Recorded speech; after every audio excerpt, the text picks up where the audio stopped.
Garrett Blevins here again with week 4, day 3 of the Cube Kingpin. Today was speed squat day. It went pretty well. My main focus on this day was to make sure I was hitting depth properly.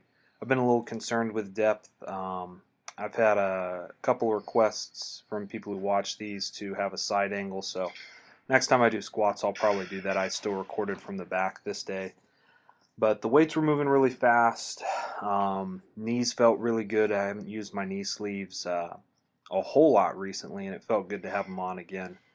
As you can see, I've got the some new wrist wraps. These are the Titan Gold series. I switched over from my Inzers, which were pretty beat up.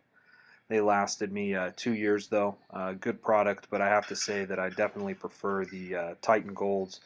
They're much stiffer since I have the 30-inch model instead of the 20-inch or 24-inch Inzer. I can't remember how long they are, but these are longer and let me get a better wrap. My wrists felt better in this workout than they have ever felt.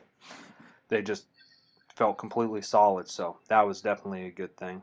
I felt that my depth was good as well as my speed today. Didn't really experience any sticking points to speak of in any of the sets or reps.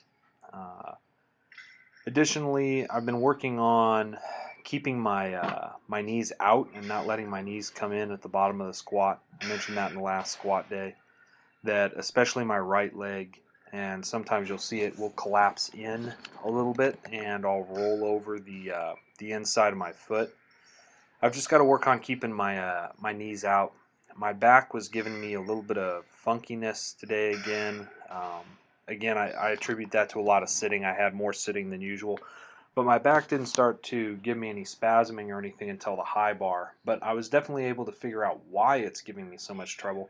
And that's just because high bar it just makes my back, tired. That's what it comes down to.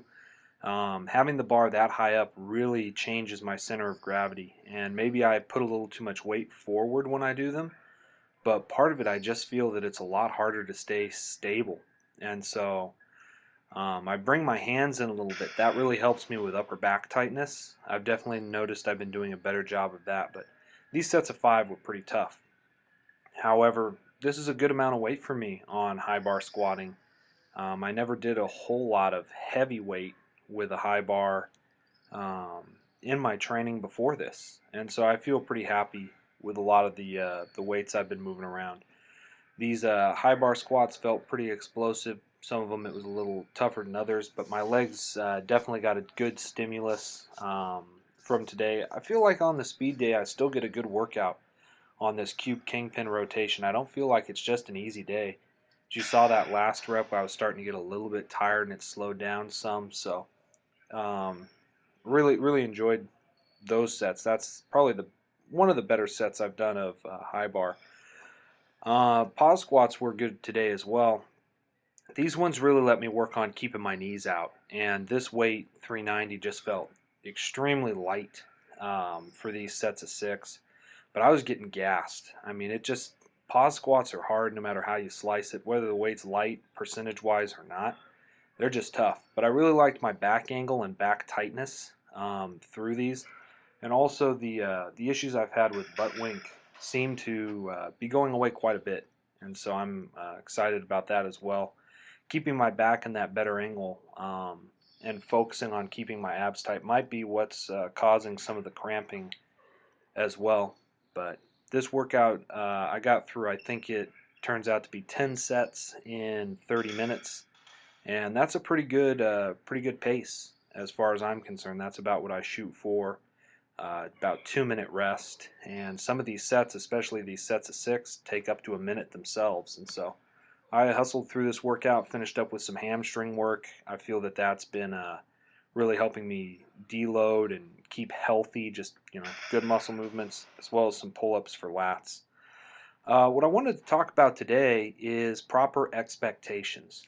I just finished up a master's class. I'm working towards a Master of Arts in Divinity. Those of you that don't know, that's usually the degree that senior pastors or associate pastors in churches have. And as I was taking a class, it was an intensive course last week, we went over Jesus, and we were talking about at the end of Jesus' life, he's still having trouble following the Father's will. It never became easy for him. Now, certainly, the call to give up your life is a major call, and that's going to be tough for anybody no matter what. But this isn't Jesus when he's a little kid, and he's not very mature, struggling, or when he's a teenager or something like that. This is when he's his most mature as a Christian or as Christ, who we follow. This is as good as it gets. And I think it's important to have the proper expectations that things aren't going to get easier. The stronger you get in weightlifting, hey, the weight still feels heavy. You still have to go in there and be prepared no matter what it is relatively. Workouts are hard. And some people, you can also coast and do light weights that other people think are big and not really be working hard, but you have to have proper expectations for yourself so that you have the proper expectations of what results you're going to have. So I was thinking about that. Blessings.